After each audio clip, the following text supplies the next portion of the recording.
luego de en la aparición o el desarrollo de diabetes tipo 2 en los niños, algo que hasta hace poco no era frecuente, pero sin embargo casos que vienen en aumento. ¿Qué es la diabetes gestacional? Es la diabetes que se desarrolla justo durante el embarazo y está muy asociada, como te decía anteriormente, al hecho de que la mujer haya empezado el embarazo con un exceso de peso considerable o que la ganancia de peso, específicamente de grasa, porque es que a veces pensamos que puede ganar músculo, pero no, lo que ganamos es grasa, que ese componente graso sea excesivo durante el embarazo. ¿Desaparece la diabetes gestacional luego de dar a luz? En algunas mujeres sí, en la mayoría sí, en otras no. También depende de la predisposición que ella tenga. Si ella tiene una predisposición genética, por ejemplo, Ok. y si ella después del embarazo igual no toma las medidas correctivas, ¿ok? Puede ser el momento en que ella desarrolle esa diabetes que viene, bueno, marcada en sus genes desde durante toda su vida. De ese punto es importante hablar, la predisposición genética, porque hay muchas personas que pasan toda su vida muy preocupados porque dicen, bueno, mi papá tuvo diabetes o mi mamá, o quizás mis padres no la tuvieron, pero mis abuelos sí. ¿Determina o es una norma que si usted tiene un antecedente de un familiar con diabetes, usted va a padecer de diabetes? Ah, ¿Es eso una sí, norma? tanto la diabetes tipo 1 como la tipo 2 tienen una influencia heredofamiliar. Son, en el caso de la diabetes 2, los factores de riesgo modificables lo que van a determinar primero el tiempo de aparición de la diabetes y si realmente esa persona la va a presentar. La probabilidad de presentar diabetes en un paciente o en una persona que tenga antecedentes familiares es más del 50%.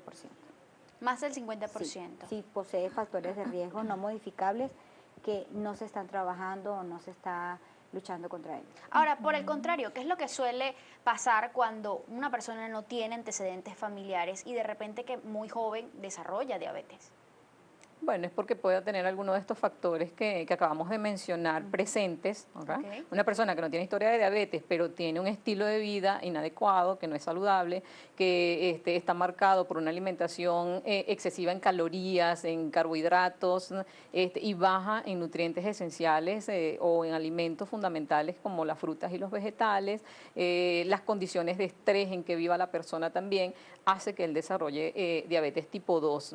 Quería hacer una aclaratoria con el tema de la embarazada, que es sumamente Adelante. importante. Un ginecólogo cuando detecte que una embarazada, primero que reúne esas dos condiciones, o que inició el embarazo con obesidad, o que está incrementando su peso, ¿ok? Por encima de lo esperado, es importante que la refiera. ¿Por qué? ¿La refiere a qué especialista? Al nutricionista. ¿Por qué? Y al endocrinólogo también, porque este proceso puede detenerse en el embarazo. Ya, yo he tenido experiencias muy buenas con embarazadas que de hecho ellas comienzan a ganar peso y una vez que comienzan a comer bien, ¿okay? Y que comienzan a hacer algo de actividad física, porque la embarazada puede hacer actividad física, ya los niveles de glicemia, de colesterol, de triglicéridos disminuyen y el peso, de hecho, ya no sigue con la ganancia de grasa. Hay unas que ni siquiera ganan más peso durante el embarazo y tienen al final un parto bastante saludable y ellas quedan muy bien. Entonces, es importante que la embarazada sepa que si está en estas condiciones, esto sí es reversible, ¿Es siempre y cuando... frecuente descubrir la diabetes en etapas tempranas de la enfermedad?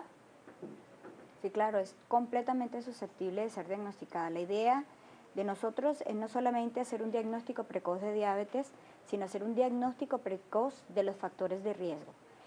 Con respecto y un poco englobando el tema de la mujer embarazada, porque para nosotros es determinante en la prevención el hecho de que se establezcan los factores de riesgo para la embarazada, no solamente obesidad, sino inclusive la disminución del ejercicio, las hipercolesterolemias previas, los antecedentes familiares, los riesgos, el estrés al cual está sometida la mujer allí. Entonces es imprescindible, más que hacer un diagnóstico precoz de diabetes, es hacer un diagnóstico precoz de los factores de riesgo que podamos modificar. ¿El estrés influye en la diabetes? Claro, el estrés influye en muchísimos aspectos.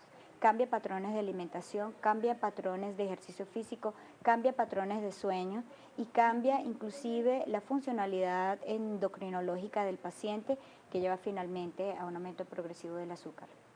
Eso es importante aclararlo. Muchísimas gracias. Entonces, ¿son los síntomas de la diabetes o suelen estos manifestarse de forma súbita?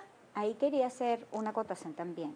La idea es que el paciente no presente estos síntomas, porque cuando presenta los síntomas quiere decir que es un diabético descompensado. Realmente no hay síntomas precoces que alerten sobre la patología. Los síntomas como mucha sed, pérdida de peso, orinadera, ¿sí?, mucha hambre, que se llama polifagia, son síntomas de un paciente diabético descompensado. Eso quiere decir que el paciente viene o la persona viene presentando la condición de 5 a 10 años previos al momento en que presenta los síntomas. Por eso es tan importante las pesquisas laborales, escolares, de rutina en las mujeres embarazadas para poder hacer un diagnóstico de factores de riesgo. Según la Organización Mundial de la Salud, más del 80% de las muertes por diabetes se registran en países de ingreso bajo o medios. ¿Qué tiene que ver la pobreza? ¿Cuál es su relación con esta patología? De eso vamos a hablar al regreso de esta pausa.